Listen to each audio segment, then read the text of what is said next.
Alright, I think I'm not exaggerating when I said we all got superhero fatigue during the past few years.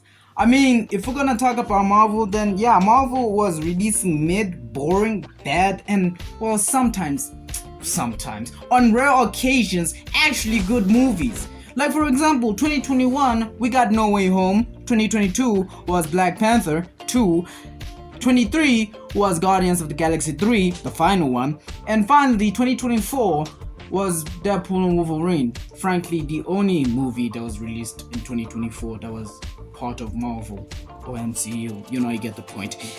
Anyway, listen, there's no doubt that some of those movies were good, but you know, for every one good MCU movie, we got up like two bad doo-doo shit movies that I don't even know what the hell, how the hell they even made it through the, how the hell did they even make it through the green screen, bro? Like what? Anyway, fine.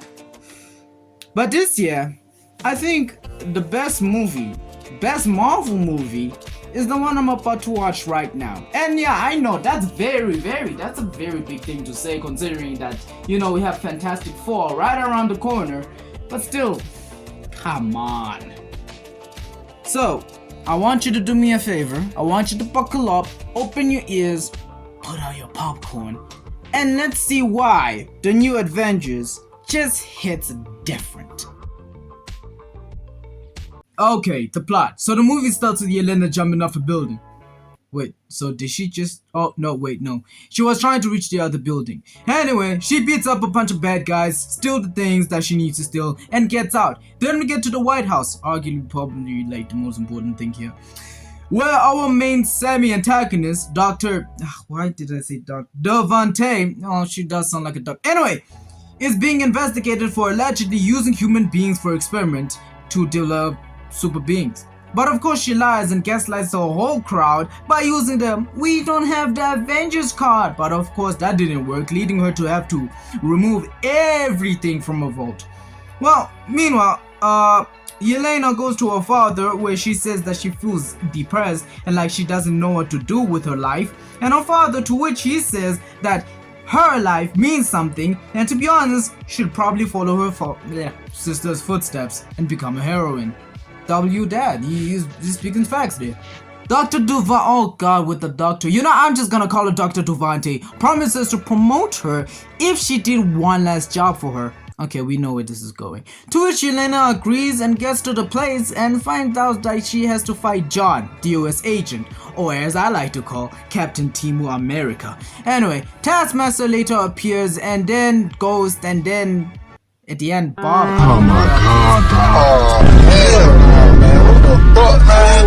Get your ass. Shows up, and then the slight confusion becomes the reality of the situation, that they're being set up by Dr. Duvante to erase her projects. Jesus Christ, ouch. So that's when they team up and decide to confront Dr. Duvante, but it is revealed that Bob was a successful experiment of that Project Sentry, and well, to be honest, acts as a sacrifice to get shot and captured. Now the goal moving forward is simple: rescue Bob, not only from Dr. Duvante, but also from himself. Seems simple enough, right? Right? Okay, now we all know that characters are very important to a film, especially superhero films. Now what I can say about these characters in this movie is that they don't appear as larger than life superheroes or super beings. Nope, in fact, thanks to Taskmaster dying, we all know that they are killable. And that in itself adds a lot of stakes.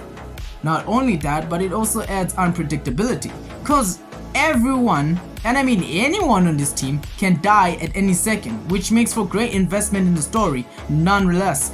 Also, they're kinda relatable. Like a lot. They have, yeah, sure, they have powers, but powers are not really the focus of this film, meaning that characters can express other aspects of themselves and sort of breathe a little without the expectations of using powers, which in turn created a connection between them, the team, and also the audience. I mean, for example, let's start with Yelena. Yelena, let's say she's more or less the heart of the team, but I would say it's Bob. But anyway, she has been through some very, very rough and horrible stuff in her life, and did not just lose her sister, but also her mother, from what I can assume, died. That as a whole caused her to be depressed and feel empty, but she never gave up on people, as evident with Bob. John, yeah, I do know he appears as an asshole, which to be honest, I don't really blame you for thinking that he is, but in Falcon and the Winter Soldier, he was Captain America, and well, you know, was he a terrible one? Well, I don't know, that's debatable. But what killed his momentum was that he murdered someone. Well, you know, that's not bad. I mean, Cap murders people, you know, from time to time in public. Yeah, that was yeah. Anyway, his wife left him and took his kid. But later in the film, he develops as a character. Also evident with Bob, as he was straight up a bully to him, but later he grew to love him, but still, you know, to be honest, is just a dumbass and an asshole. Nah, I'm just kidding. He's not an asshole. He's a lovable guy at this point. He's just a lovable loser. The Red Guardian and the Ghost, they don't really have that much character development. I mean, to be honest, one possesses loss and no direction, and the other one just possesses trauma. And throughout the film, Red Guardian tries as hard as he can to be a good father to Yelena. Ghost, on the other hand, tries to, you know, get rid of her trauma of being kept in a box in Ant-Man and the Wasp, if you still remember. That movie was mid. Anyway, and possibly forgiveness for killing Taskmaster, which could been, you know, furtherly explained, but okay, you know, it's fine. Bucky, on the other hand, he's alright. His brainwashing has been heavily explored, so he's nothing more just like an elder brother in the team or a leader, you know, to be honest. But by that time, really, to be honest, he's just fully rejuvenated as a badass in this film. So that's great. And finally, the MVP of the movie, Bob, aka Century. He's a goofball, the second comic relief. He gives me, you know, Beast Boy vibes. But hey, he is the one that connects everyone together, and much like the others, suffers from depression and trauma caused by his father, and just wants to fit in, poor guy, and be loved. But he doesn't like himself, as in shown, you know, with the third act of this film. Honestly, he's my favorite character out of this movie, and the one I can kind of relate to. Devante, oh finally I stopped saying doctor, is well obviously a villain and a manipulative woman, and she also had a dark childhood. But the difference is she chose to be straight up evil and cover all her acts with excuses with wanting to help human beings. But stop the cap, bruh. We all know it's world domination. But overall, the characters and the antagonists are well written and feel like they have a purpose in this movie. Which that's a very important thing. Okay, to be honest with you, Thunderbolts was just surprising to me. Cause I really thought, I betted my house on this, that it was gonna be bad, or at least decent to watch. But when I watched it, oh boy, it is good, like really good. I never felt disconnected to characters in the MCU ever since Loki Season 2. Loki Season 2, bruh. And it just goes to show that Marvel are really trying to bring back that lost sauce they lost with Phase 4. Not only is this film good with the story, but it wasn't like an action film. Sure, to be fair, there are good moments, there are cool moments like that Bucky one, but I think of it as a more character-driven superhero film, focusing on how characters are affected by their actions and actions of others in the plot, and how it left a hole in them. This film was not, you know, it was not telling a generic save the world superhero film. No, it was aimed at telling the story of one of humanity's greatest villains, mental illness and trauma as a whole, and how it consumes us as human beings and superhuman beings, that it's inevitable but curable. Because sometimes all you need in life to erase depression is one giant family group hug.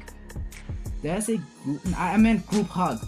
And that's what this team feels like, a family of people who are trying to fix themselves and do better for the world. So yeah, Thunderbolts hits different. And whether you like it or not, you have to appreciate the message that it is trying to convey. And I can't wait to see more of the Thunderbolts, or should I say, the new Avengers. If you enjoyed this video, I'm happy to hear that, because the reason why I even picked this video for this month is because it leans onto mental health and trauma. And if you're a guy and you also experience this type of stuff, heck, anyone, but since this month is kind of focusing on males, I just want to say I'm a guy myself and I've been through some rough shit in my life. And if you're going through some rough shit in your life, my man, please hang in there, keep it pushing and keep going. I pray your day will go good, and I pray there'll be better days out there, my brother. But please hang in there. I love y'all, and I'll see you when I see you. Hit that like and subscribe button. Peace. And moral of the story: Thunderbolts!